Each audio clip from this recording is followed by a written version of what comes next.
क्या मुख्यमंत्री श्रीमान नायब सैनी ने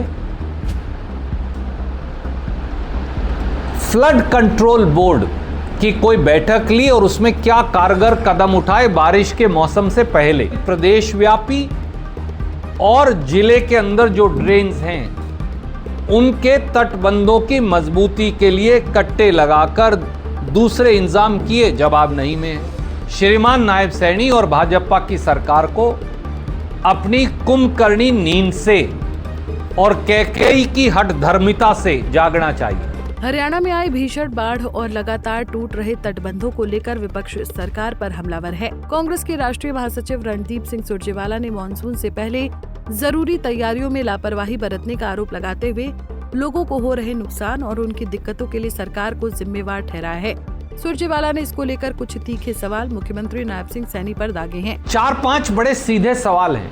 पहला, क्या मुख्यमंत्री श्रीमान नायब सैनी ने फ्लड कंट्रोल बोर्ड की कोई बैठक ली और उसमें क्या कारगर कदम उठाए बारिश के मौसम से पहले? क्योंकि सब मौसम वैज्ञानिक, हिंदुस्तान का मौसम विभाग, सारी प्राइवेट एजेंसियां बार बार ये प्रिडिक्ट कर रही थी कि बहुत ज़्यादा बारिश आने वाली है और बाढ़ का पूरा अंदेशा है।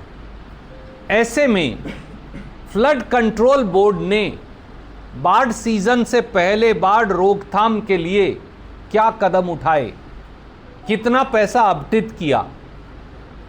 दूसरा सवाल, क्या मुख्यमंत्री ने कभी deputy commissioner, district revenue officer, SDMs, tehsildar, नायब तहसीलदार, इन सब की बैठक कोई बुलाई, उसमें हिदायत दी कि बाढ़ रोकथाम के लिए ये काम आपको करने हैं और ये बजट आपको आवंटित किया जाता है? जवाब नहीं में।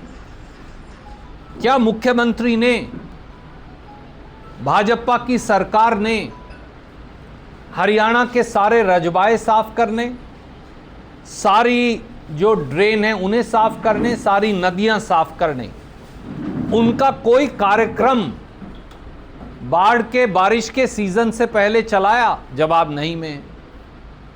क्या श्रीमान नायब सैनी और भाजपा की सरकार ने तटबंधों की मजबूती के लिए, सबको पता है यमुना नदी में कटाव आएगा, सबको पता है मारकंडा और टांगरी के अंदर कटाव आएगा, सबको पता है जब ओवरफ्लो होगा तो O2 डैम से पानी आएगा, सबको मालूम है लोकल ड्रेन्स जो हैं उनके अंदर कटाव आ सकता है।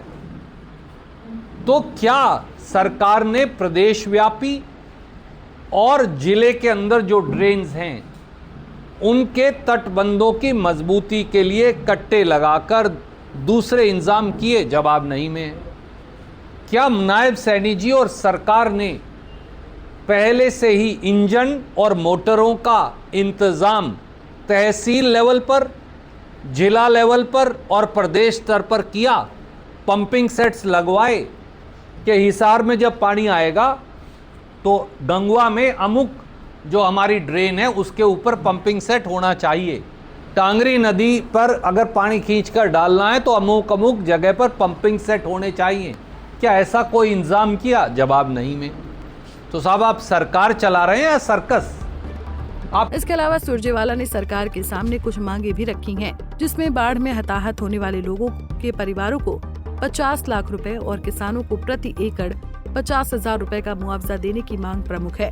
श्रीमान नायब सैनी और भाजपा की सरकार को अपनी कुंभकर्णी नींद से और कैकेयी की हठधर्मिता से जागना चाहिए और लोगों के घाव पर मरहम लगाना चाहिए। हमारी मांग इस प्रकार से है। बाढ़ आ सकती है, मैं मानता हूँ, एक दिन में कोई पानी नहीं निकाल सकती सरकार, मैं ये भी मानता हूँ। अगले 15 दिन में शहर और गांव की आबादी से एक मिशन मोड में पानी की निकासी का प्रबंधन हो। उसके अगले 15 दिन में गांव की आबादी से, खेत से और खलिहानों से पानी की निकासी का पूरा प्रबंध हो, चाहे पंपिंग सेट्स लगाने की ज़रूरत हो, चाहे स्पेशल ड्रेन्स खोदने की ज़रूरत हो टेम्परेरी, तो पोर्कलेन मशीन्स आती हैं विद चेन्स, अगर उन्हें नहीं मालूम तो मैं बता देता हूँ, उससे ये किया जाए और 30 दिन के अंदर पूरे प्रदेश से पानी निकासी हो। नंबर 2, वो 28 या 29 परिवार जिन्होंने अपने परिवारजन खोए हैं, जिनकी मौत हो गई, उनके परिवारों को 50 लाख रुपए का मुआवजा मिले। किसान की 15 लाख एकड़ के करीब फसल नष्ट हो गई, उसके साथ पोर्टल खेलना बंद करिए और 1 हफ्ते के अंदर तहसीलदार, कलेक्टर, एसडीएम को लगाकर स्पेशल गिरदावरी करिए और किसान को 15 दिन के अंदर 50,000 रुपया प्रति एकड़ का मुआवजा दीजिए। जिन खेतों में, बहुत सारे ऐसे खेत हो जाएंगे जिनमें फसल बीजी नहीं जा सकती, कणक की भी, गेहूं की भी, वहां 1 लाख रुपये का मुआवजा दीजिए, क्योंकि 2 फसलों का मुआवजा देना पड़ेगा। जो ट्यूबवेल और इंजन नष्ट हो गए हैं, वो 70,000 हैं, 1 लाख हैं, 1.5 लाख हैं, वो तो सर्वे में आ जाएगा। कृपया करके उन सारे ट्यूबवेल्स के लिए और इंजन्स के लिए, उनको रिस्टोर करने के लिए 75,000 रुपये से 1 लाख रुपए तक का मुआवजा दें। किसकी कितनी गहराई है उसके आधार पे।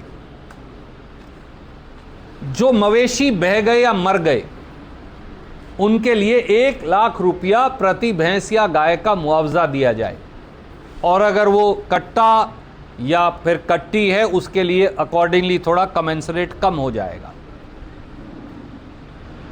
जो सारा इंफ्रास्ट्रक्चर टूट गया है, स्कूलों में पानी है, गांव की सड़कों के अंदर पानी है, गांव की लिंक रोड पर पानी है, स्टेट हाईवे पर पानी है, नेशनल हाईवे पर पानी है। नेशनल हाईवे भारत सरकार करेगी, मैं मानता हूं, पर बाकी सब तो आप करेंगे। अगले 1 महीने के अंदर उन सबको पुनर्निर्माण और मुरम्मत करवा दिया जाए। बहरहाल रणदीप सुरजेवाला के सवालों और उनकी मांगों पर सरकार की ओर से क्या प्रतिक्रिया आती है, देखना दिलचस्प होगा। Bureau report, Punjab Kesari TV. हमसे जुड़े रहने के लिए हमारे YouTube चैनल को सब्सक्राइब करें और नई वीडियो की नोटिफिकेशन के लिए बेल आइकॉन को दबाएं। अगर आप ये वीडियो Facebook पर देख रहे हैं तो लाइक जरूर करें और ज्यादा से ज्यादा शेयर करें। धन्यवाद।